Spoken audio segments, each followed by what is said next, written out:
Hello and welcome to Prince Civil Services YouTube channel. My name is doctor Sanchit. आप सभी का स्वागत है प्रिंस सिविल सर्विसेज के यूट्यूब चैनल पे। तो आइए कंटिन्यू करते हैं हमारी ongoing series that is rapid fire revision of history through MCQs. और ये है आपका टेस्ट नंबर 18। आई होप आपने इससे जो पहले टेस्ट हुए हैं टेस्ट नंबर 1 to 17 वो सॉल्व किए हैं। आप प्लेलिस्ट में जाके इस प्लेलिस्ट में आपको सारे टेस्ट मिल जाएंगे, तो यू कैन सॉल्व देम। तो ये है test number 18।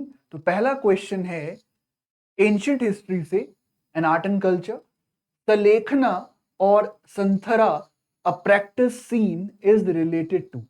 So there is a practice जिसका नाम है सलेखना और संथरा।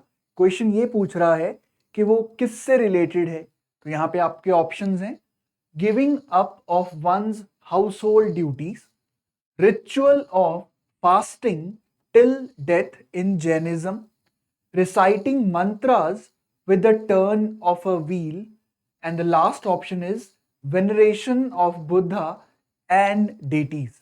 ये आपके ऑप्शन है। क्वेश्चन है रिगार्डिंग सलेखना से। आप पॉज करें वीडियो को और सॉल्व करें और then come back for the answer and explanation. आइए देखते हैं इसका सही जवाब क्या है। The right answer is B. That is ritual of fasting till death in Jainism.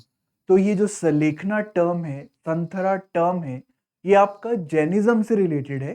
इसमें आपका फास्टिंग किया जाता है टिल डेथ। एक्सप्लेनेशन। मैंने जैसे बताया जैनिज्म से लेना देना है इस टर्म का। तो इसमें क्या है, जो फॉलोअर है he stops or she stop eating with the intention of preparing for death। वो अपने आप को प्रिपेयर करते हैं डेथ के लिए और उसके लिए वो आपका खाना पीना छोड़ देते हैं। और ये क्यों किया जाता है? ये इसलिए किया जाता है ताकि जो आपके सिंस हैं और जो कर्मा है उसका जो लेखा जोखा है वो खत्म किया जा सके। तो इससे cycle of birth, death and rebirth, उससे आपका सोल को मुक्ति मिल जाती है। सो दिस इज संथरा सलेखना, जो कि जैनिज्म में आपका प्रैक्टिस किया जाता है। Now the question number 2, question from ancient history. Arrange the following Chalcolithic culture sites from north to south।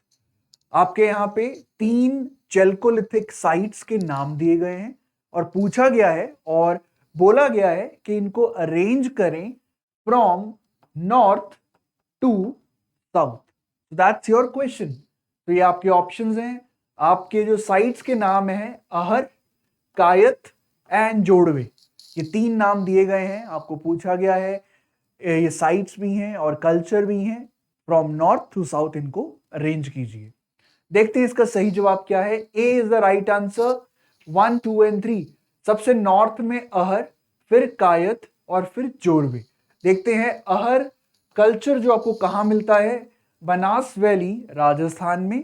जो कायथ चेल्कोलिथिक कल्चर है मध्य प्रदेश, और जो जोड़वे कल्चर है महाराष्ट्र में। आप मैप से भी देख सकते हैं। यहां पे आपका ये हड़प्पा है। राजस्थान में ही गणेश्वर जोधपुरा कल्चर मिल जाएगा आपको। फिर उसके जब साउथ में जाएंगे अहर कल्चर, और फिर जब आप मध्य प्रदेश में आते हैं कायथ एंड मालवा कल्चर, और जब आप महाराष्ट्र में आएंगे तो वहां पे आपको देखने को मिलता है जोड़वे कल्चर। ये आप और देख सकते हैं, आपको एनसीईआरटी से ये मैप मिल जाएगा। आपको पता होना चाहिए अबाउट चेल्कोलिथिक साइट्स, कहां कहां लोकेटेड है, किस किस स्टेट में है। कल्चर प्लस साइट आपको पता होना चाहिए। ये था क्वेश्चन नंबर 2। आइए बढ़ते हैं क्वेश्चन नंबर 3 की तरफ। Which of the following empires were involved in the tripartite struggle for control of Kannauj in the 9th century? 9th century में आपका एक स्ट्रगल हुआ जिसे ट्राईपार्टाइट, 3 पार्टीज उसमें इन्वॉल्व थी। आपको बोला गया है, क्वेश्चन पूछा गया है कि वो 3 पार्टीज कौन कौन सी थी। प्रतिहारा एम्पायर, पाला एम्पायर एंड राष्ट्रकूटा एम्पायर। आपको देखना है कि 3 पार्टियों में से ये जो आपको दिए गए हैं, क्या ये सारी इन्वॉल्व थी या कौन सा इन्वॉल्व था या नहीं था। आंसर देखते हैं।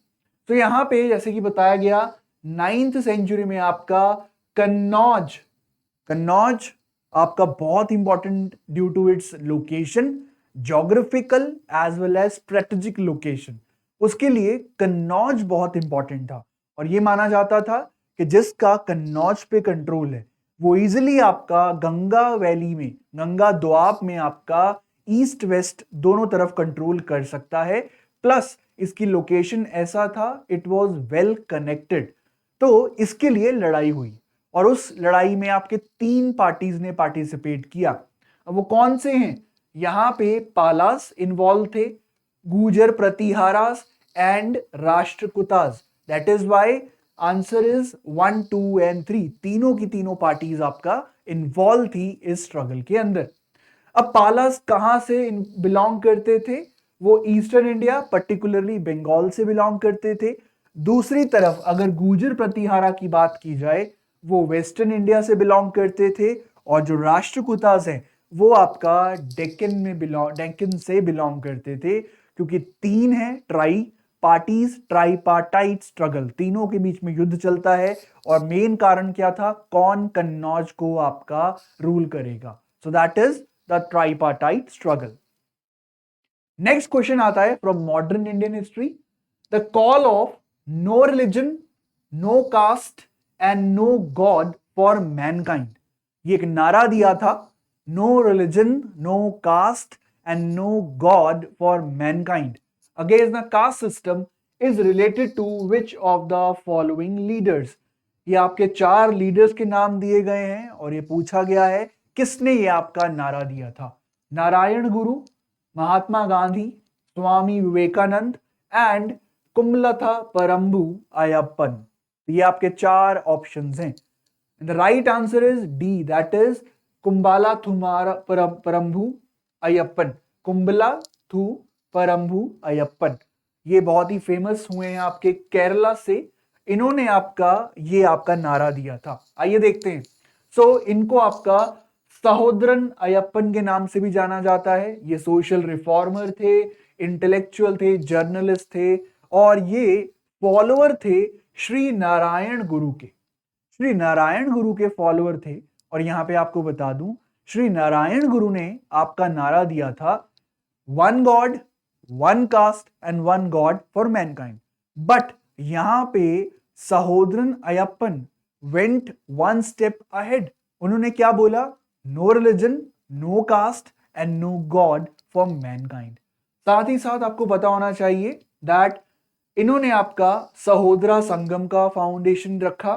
साथ ही साथ एक जर्नल लॉन्च किया सहोदरन, और एक न्यूज़पेपर मैगजीन को लॉन्च किया युक्तिवदी। उसके ये फाउंडर एडिटर थे। तो you should know about important personalities. और सहोदरन अयप्पन आपके रिलेटेड है no religion, no caste and no God for mankind. Now the next is question number 5th, last question from modern Indian history. Consider the following statements. The announcement that the British would quit India by June 1948 was made by Lord Mountbatten on 3rd June 1947. क्या Lord Mountbatten ने announce किया था इस तारीख को कि वो India को क्विट कर देंगे? Second, partition of India was as a two nation theory was accepted by Congress nationalist leaders. ये आपके ऑप्शंस हैं, ये आपके स्टेटमेंट्स हैं। इंडियन नेशनल स्ट्रगल से आपका फ्रीडम स्ट्रगल से क्वेश्चन है। The right answer is D, that is neither one not two. दोनों स्टेटमेंट आपके गलत है। क्यों गलत है आइए देखते हैं। क्या हुआ? On 20th February 1947 British prime minister Clement Attlee, उन्होंने आपका डिक्लेयर किया था दैट जून 1948 तक आपके ब्रिटिशर्स इंडिया को क्विट कर देंगे। तो announcement that India and Pakistan would be free was made on June 3rd 1947। तो इसलिए स्टेटमेंट नंबर 1 गलत है। लॉर्ड माउंटबेटन ने अनाउंस नहीं किया था, इट वाज क्लेमेंट एटली जिन्होंने बोला था कि जून 1948 तक आपका ब्रिटिश क्विट कर देंगे इंडिया को। दूसरी तरफ आपका कांग्रेस नेशनल लीडर भले ही वो पार्टीशन ऑफ इंडिया के लिए तैयार हो गए, बिकॉज उनको पता था, वो अवॉइड करना चाहते थे आपका राइट्स को, बट उन्होंने कभी एक्सेप्ट नहीं किया टू नेशन थ्योरी। तो that is Y statement number 2 भी आपका गलत है। So that was the test number 18, the questions from ancient, medieval as well as modern Indian history. So please do watch other tests also.